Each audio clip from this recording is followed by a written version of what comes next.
1,31,00,000 में ये ईटा लगाया जाए। हमारे उच्चाधिकारियों को सूचित करें जिससे इसका भंडाफोड़ हो। ज्ञानचंद जायसवाल, सभासद वार्ड नंबर 9, इमलाहा घोसिया। ये राजू सेठ ठेकेदार बोल रहा है कि सभासदों को यहाँ से गायब करवा देंगे।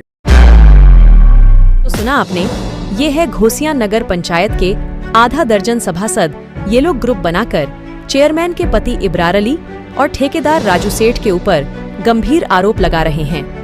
आरोप लगाने के पीछे इन लोगों की मंशा क्या है, आइए आपको पूरी कहानी बताते हैं। आपको बता दें, भदोही जिले के औराई घोसिया नगर पंचायत में आधा दर्जन सभासदों के साथ चेयरमैन बेबी बानो के पति इब्रार अली और ठेकेदार राजू सेठ के बीच तकरार ठन गई है। आखिर ये तकरार आरोप प्रत्यारोप का सिलसिला क्यों शुरू हुआ? पूरी वीडियो देखिए, आपको सब समझ में आ जाएगा। कहीं इसके पीछे कमीशन का खेल तो नहीं? इब्रार भाई, कल आप लोगों के ऊपर कुछ सभासदों द्वारा आरोप लगाया गया था और बहुत ही गंभीर और संगीन आरोप लगाया गया था। इस पर आपकी क्या प्रतिक्रिया होगी? सबसे पहले तो आपको धन्यवाद कि आपने प्रतिक्रिया हमारा लिया। देखिए, हमारे ऊपर जो आरोप लगाया गया या मेरी पत्नी के ऊपर जो आरोप लगाया गया वो पूरी तरह से झूठा, बेबुनियाद, एकदम निराधार है। मेरे तरफ से इस तरह की कोई घटना या किसी को कोई धमकी नहीं दिया गया है। जिस व्यक्ति ने आपके ऊपर आरोप लगाया था, आपने उसको आंखों की रोशनी दी, उसके बावजूद भी वह व्यक्ति आपके ऊपर ऐसा आरोप क्यों लगाया? देखिए, अब आरोप ये तो सवाल उनसे पूछना चाहिए।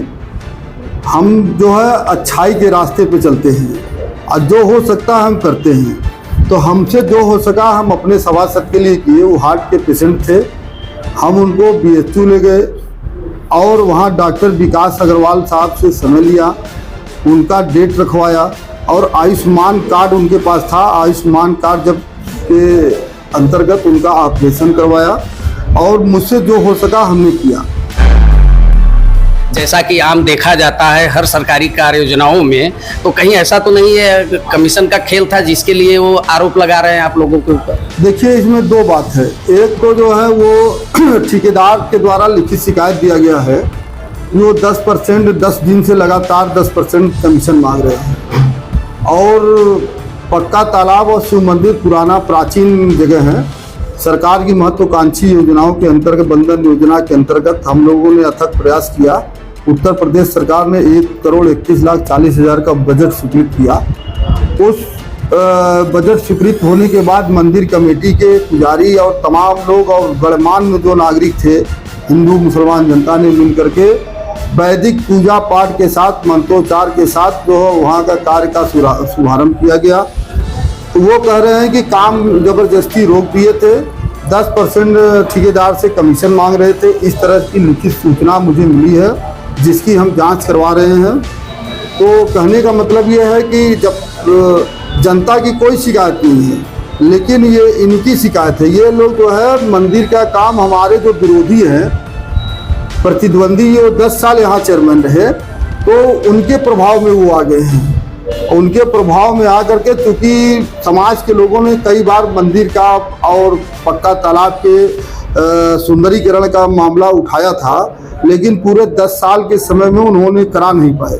तो अब उनकी एक साजिश चल रही है सभासदों को, ज्ञानचंद और अन्य लोगों को खड़ा करके, कि किसी तरह से शिव मंदिर का सुंदरीकरण, पक्का तालाब का सुंदरीकरण रोक दिया जाए।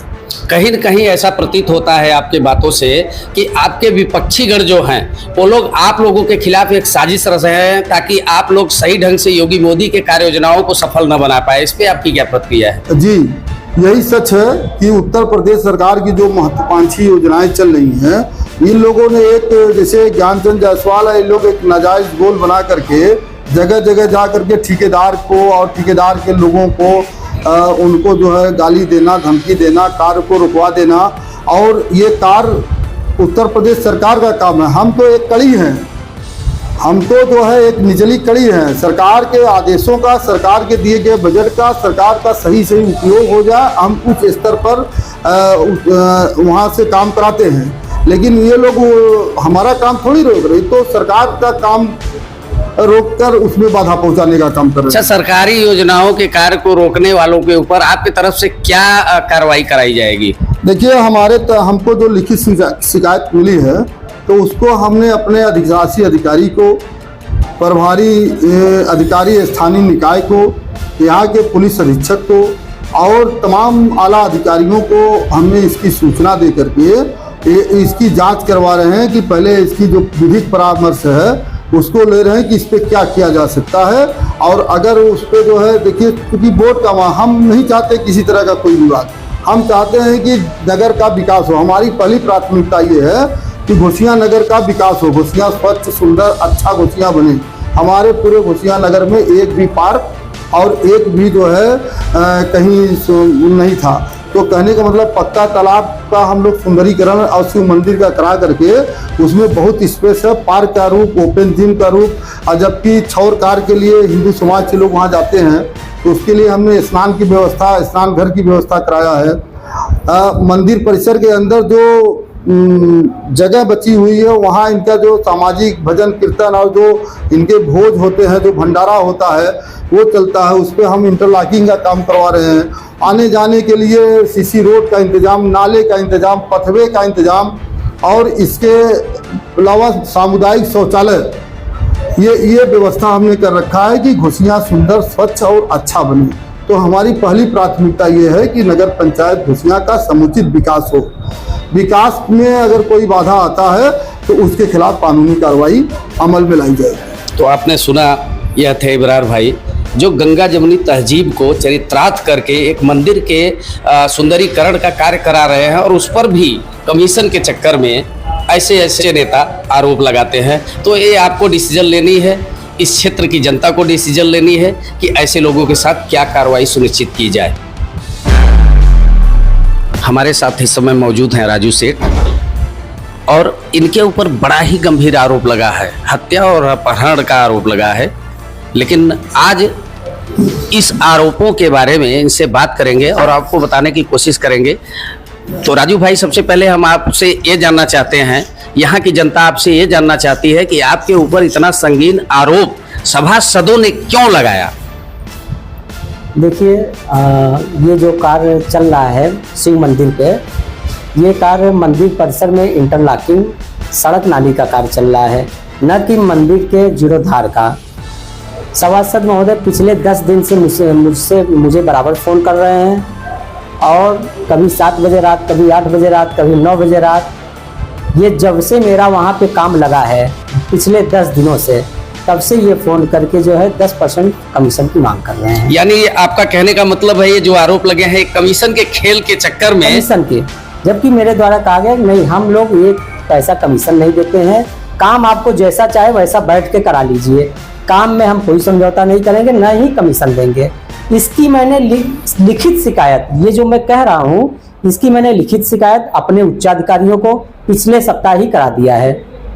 अच्छा, वो आपसे कमीशन मांग रहे हैं, आपके पास ऐसा क्या सबूत है जिससे आप ये साबित कर सकते हैं कि हमसे कमीशन 10% मांगा जा रहा है? इसकी मैंने लिखित शिकायत पिछले सप्ताह में ही, वो तो कल मेरे ऊपर आरोप लगा रहे हैं, हम पिछले सप्ताह में ही इसकी लिखित शिकायत कि ये ज्ञानचंद जी, माननीय सभासद जी, ये कहते हैं कि मेरे पास 5-6 सभासद हैं, मेरी पूरी गोल है, आप हमको 10% नहीं देंगे तो हम आपके काम को शिकायत करेंगे। मैंने कहा भैया अभी तो कोई काम ही नहीं हो रहा है, अभी तो जो करना है कर लीजिए आप, हम एक भी पैसा कमीशन किसी को नहीं देते हैं, हम काम कराएंगे, अच्छा काम कराएंगे। मैंने इसकी शिकायत अपने उच्चाधिकारियों को की है। आप प्रशासन से क्या मांग करना चाहेंगे? ऐसे लोगों के ऊपर किस तरह की कार्रवाई करनी चाहिए? हम प्रशासन से ऑलरेडी, जब ये वीडियो आज मेरे संज्ञान में आया, मैंने अपने उच्चाधिकारियों को इससे पूरा अवगत कराया। ये देखिए जो है, मैंने अवगत कराया कि मेरे द्वारा कोई भी घटिया काम नहीं किया जा रहा है। वहाँ पे जो मंदिर के महंत हैं उनसे पूछ लिया जाए और पब्लिक से पूछ लिया जाए, प्लस जो है वहाँ मौके पे जाके देख लिया जाए। जैसा कि यहाँ मैंने इस विभाग के अवर अभियंता को भी प्रतिलिपि दिया है कि वो भी आके कार्य की जांच कर ले। वो जो आरोप लगा रहे हैं 3 नंबर ईंट लग रही है, ऐसा कहीं कुछ नहीं, मेरे साइड पे उस ईंट का प्रयोग नहीं हो रहा है। जो 3 नंबर की ईंट पड़ी है, इसका क्या खेल है, क्या माजरा है इसका? नहीं, प्रशासन की तरफ से ईंट नहीं, नाली के बेड के नीचे गिट्टी डाली जाती है, ईंट का टुकड़े का गिट्टी होता है।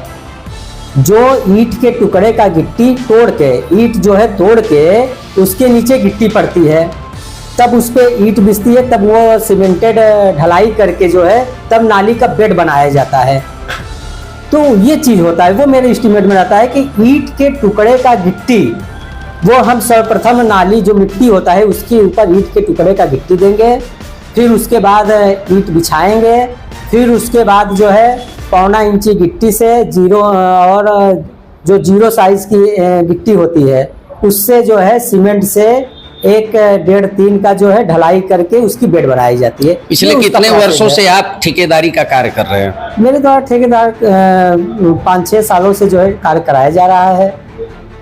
जिस तरह से ये लोग कमीशन के खेल में उलझकर आप लोगों के ऊपर इतना बुरा आरोप लगाया, आप लोग की तरफ से इन लोगों से क्या बातचीत हुई, कुछ बात हुई या नहीं हुई? कुछ नहीं, मेरे मोबाइल पे उन्होंने फोन किया, उसकी डिटेल है, सारी चीजें हैं, ये फोन करके कमीशन मांगते हैं। आए दिन कभी 7 बजे रात, कभी 8 बजे रात, कभी 9 बजे फोन करते हैं। मैं फोन भी नहीं उठाता, लेकिन 2 बार 3 बार आने के बाद मैं फोन करता हूँ, उठाता हूँ तो ये यही कहते हैं, धमकी देते हैं कि हम झूठे केस पे फंसा देंगे, मेरे पास 6-7 लोगों का ग्रुप है, हम शिकायत करेंगे, हम काम नहीं करने देंगे।